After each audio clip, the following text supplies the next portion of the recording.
Hi, and welcome to ChannelShift.com. I'm Rob D'Amico alongside Michele, Rahal.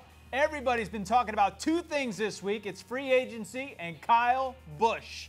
And I like the kid, man. He's done a great job out there. I'm calling him Mr. Vegas from now on because he puts on one hell of a show. All right, let's move to free agencies right now. You look at Greg Biffle, Tony Stewart, Ryan Newman, Martin Truex Jr., Bobby Labonte. Also, you got to throw in that mix. Who do you throw away out of that? Now stop and think about this for a minute, ladies and gentlemen. Biffle, Labonte, they aren't that important. Even Ryan Newman don't seem to be that important in the mix. Tony Stewart, I think, and I'm going to shock you here, I think Tony Stewart may be in danger of just losing the ride, of going to another team and getting replaced. Look at Lagano. Look who they're bringing up.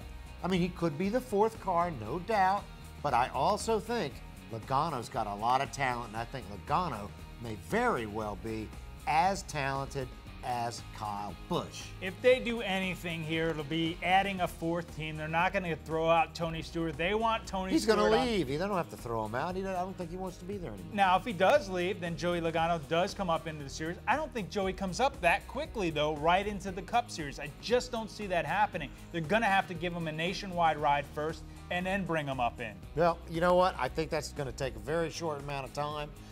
If Tony Stewart leaves, who's going to take his place? Well, first of all, Martin Truex? No, well, you can see some of these guys because DEI did pick up the option on Truex's contract. But he didn't. Correct. He has to agree to that, and he hasn't done that yet. So what's going to happen? The Wicked Witch of the West is going to start throwing bags of money at him. That's exactly what's going to happen. Well, what do you think Tony Stewart's doing? He's playing this all out in the media right now to get more money, to get what he wants. He's built somewhat of an empire, though. I mean, let's face it. He's got multiple teams, and they're all under Chevrolet. So Chevrolet, hell yeah, they're throwing a lot of money at him, and they're also throwing more opportunity at him.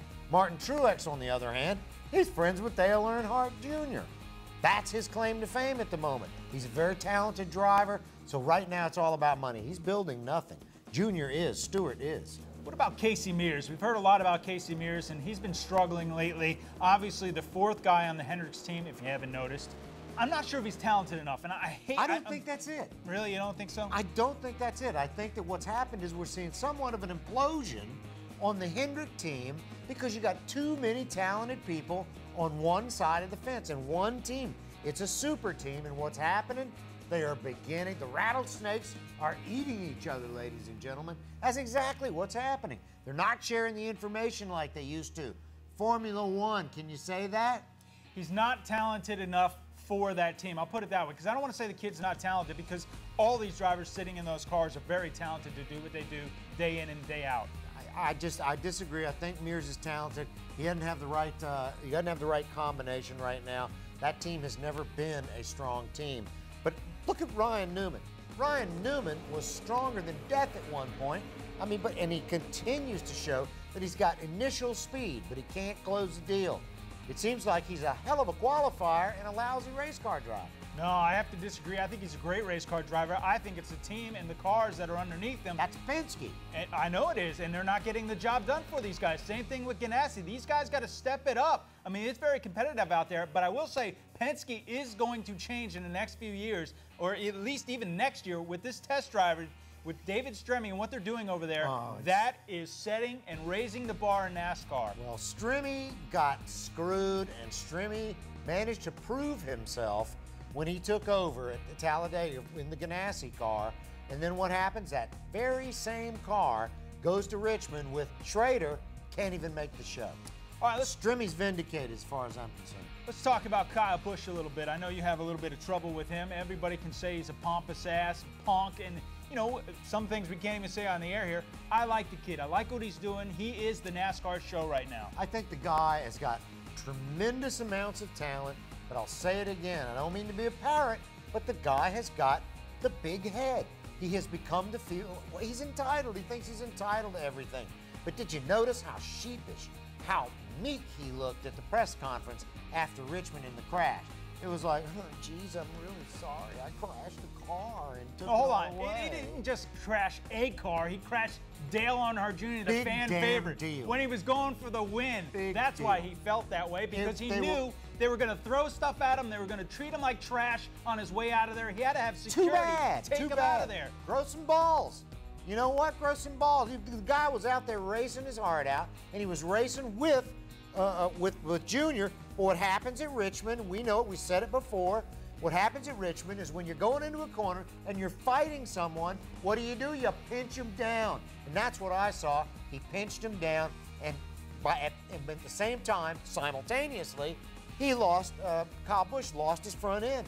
So he's pinching him down, he loses the front end. It's a racing incident. What really got my goat, really hacked me off, is when... You got a goat? I have a goat in the backyard. What really hacked me off is when Dale Jr. said whether it's fair or not fair, he should probably get some security. What the hell is this? What is he, the mafioso now? He's with the family? Forget about it. His big mob is going to do something? You know, come on, man. The guy's got to, he's got to get control over his little crowd and get him to stop this mob mentality. It's gone too far. Well, I hope Dale Earnhardt Jr. goes for a win in the next few races here, and Kyle Busch is running second and does the exact same thing. Because you know why? He can back it up. He can say, look what I can do, and I'll back it up to show you, and I'm going to go for that win. He's going to. Absolutely. What I don't want him to do is I don't want him to run over to a Stephen Wallace and give him some lecture like he hadn't done it 100 times himself before. I mean, again, he's hit everybody. He's done the same damn thing. What I don't want to see, though, is I don't want him to see him prostrate himself to the Junior Nation and become all sheepish and apologetic. I'm so sorry. Say what you got to say. If you've got that kind of feeling, do what you need to do. But don't back down. I agree with you on that. And if you're going to dish it, be able to take it. Otherwise, get out because you don't deserve to be there. All right, you got an opinion? We want to hear it. All you got to do is log on. Absolutely. He's got plenty of videos up there. You can watch them all in his little rants. But if you want to, if you're interested in logging on to channelship.com, hit the upload button. Here's my parrot, Michele Rahal. I'm Rob D'Amico. Thanks for watching.